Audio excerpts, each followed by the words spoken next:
CRC portal पर लोगों के साथ व्यवहार हो रहा है, उनके फॉर्मों को रिजेक्ट किया जा रहा है और एक एक फॉर्म भरने में कम से कम एक, यदि आपका एप्लीकेशन मान लीजिए 5,000 रुपये का है और यदि उसे आप भरवाने के लिए जाते हैं तो कम से कम उस पर 300 से 400 रुपया लोगों को खर्चा आता है और उसमें कोई ना कोई त्रुटि दिखाकर दिखाया जाता है और फिर उसको फॉर्म भरने की हिदायतें दी जाती। जब तक यह सरकार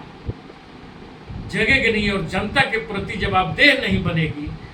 तब तक देश की आम जनता को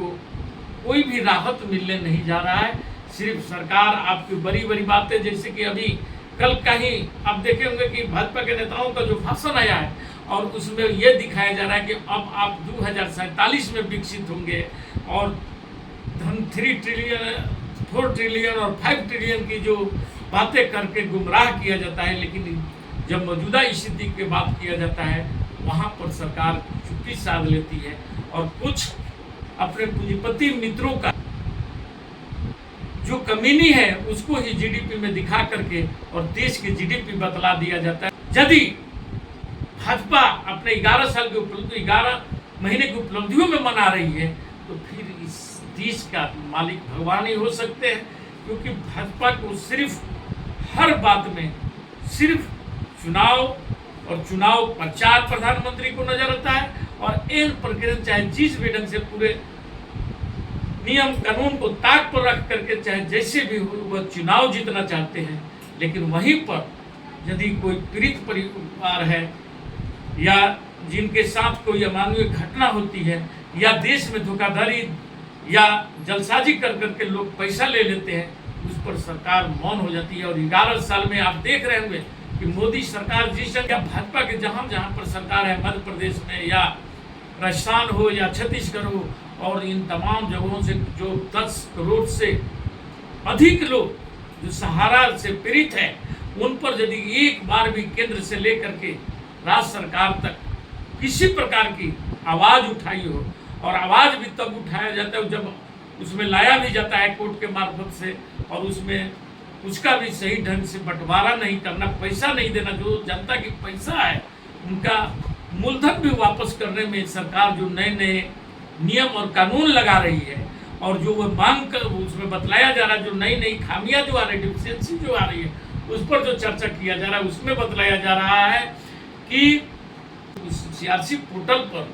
लोगों के साथ व्यवहार हो रहा है, उनके फॉर्मों को रिजेक्ट किया जा रहा है और एक एक फॉर्म भरने में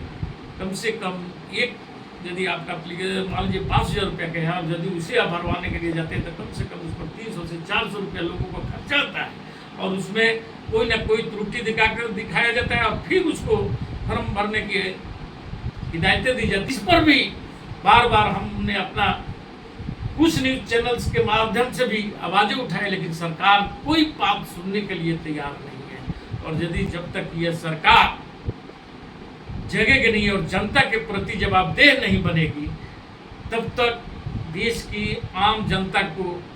कोई भी राहत मिलने नहीं जा रहा है। सिर्फ सरकार आपकी बड़ी बड़ी बातें, जैसे कि अभी कल कहीं आप देखे होंगे कि भाजपा के नेताओं का जो भाषण आया है और उसमें यह दिखाया जा रहा है कि अब आप 2047 में विकसित होंगे और धन 3 ट्रिलियन 4 ट्रिलियन और 5 ट्रिलियन की जो बातें करके गुमराह किया जाता है, लेकिन जब मौजूदा स्थिति की बात किया जाता है वहाँ पर सरकार चुप्पी साध लेती है और कुछ अपने पूंजीपति मित्रों का जो कमीनी है उसको ही जीडीपी में दिखा करके और देश की जीडीपी बतला दिया जाता है। और जीडीपी को भी सही आंकड़ा देश के सामने नहीं रखना, कितने लोग बेरोजगार हैं, कितने लोगों की आर्थिक स्थिति खराब है, इन तमाम चीज़ों पर आज कोई भी रिपोर्ट आम जनता के सामने नहीं लाना, ये बतलाता है कि किस ढंग से ये सरकार तमाम संस्थाओं पर कब्जा कर लिया है और उसका यदि कोई विरोध कर रहा है, बात कर रहा है, तो उन्हें अनेक तरीके की उन पर इल्जामें लगाई जा रही है। और इसका आप देख रहे हैं कि ऑपरेशन सिंदूर में यही चीज़ हुआ है। ऑपरेशन सिंदूर में विपक्ष बार बार सवाल उठा रहा है, बात कर रहा है कि आखिर देश की जनता को आप बतलाइए कि इस ऑपरेशन सिंदूर में क्या फायदा और क्या नुकसान हुआ है, उसे भी सरकार बतलाने के लिए तैयार नहीं है। बल्कि यहाँ तक भी विपक्ष मांग कर रहा है कि आप विशेष सत्र चलाइए, लेकिन वह मोदी सरकार विशेष सत्र भी चलाने के लिए तैयार नहीं है, क्योंकि उनको मालूम है कि यदि विशेष सत्र चलता है तो विपक्ष जोर शोर से हर बातों पर सवाल उठाएगा और उसका जवाब देना सदन में उनकी मजबूरी होगी। और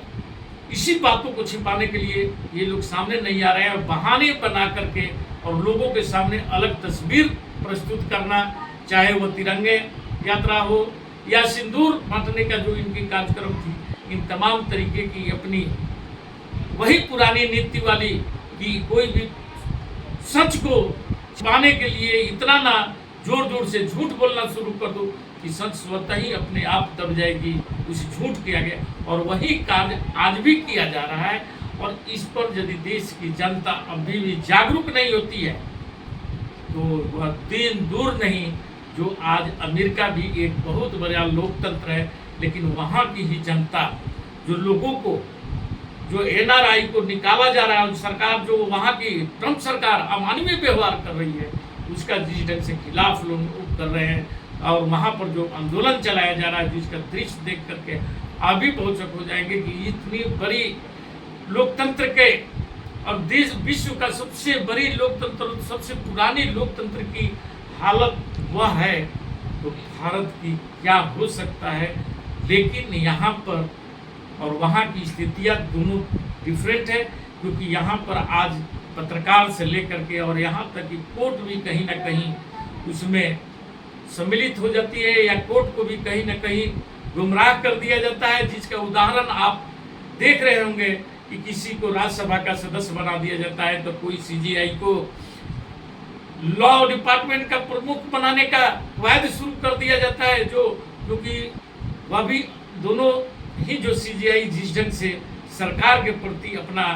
रवैया अख्तियार किए थे, उससे देश अभी तक भूला नहीं है, और देश को अब भी याद है, क्योंकि यही दोनों जो सीजीआई थे वे राफेल को यहाँ पर उस केस को खारिज करने वाले, चाहे चंद्रचूड़ हो या गोगोई, दोनों ने खारिज किया था। जबकि उसी केस में राफेल का वहाँ फ्रांस में इंक्वायरी चल रहा है, लेकिन भारत में यहाँ नहीं कोर्ट में उस पर सुनवाई हुई और नहीं, और जिसका सारा नज़ारा आपके सामने प्रस्तुत हुआ है, आप देखे भी होंगे। इसी के साथ मैं अपना वक्तव्य समाप्त करता हूँ। जय हिंद, जय भारत।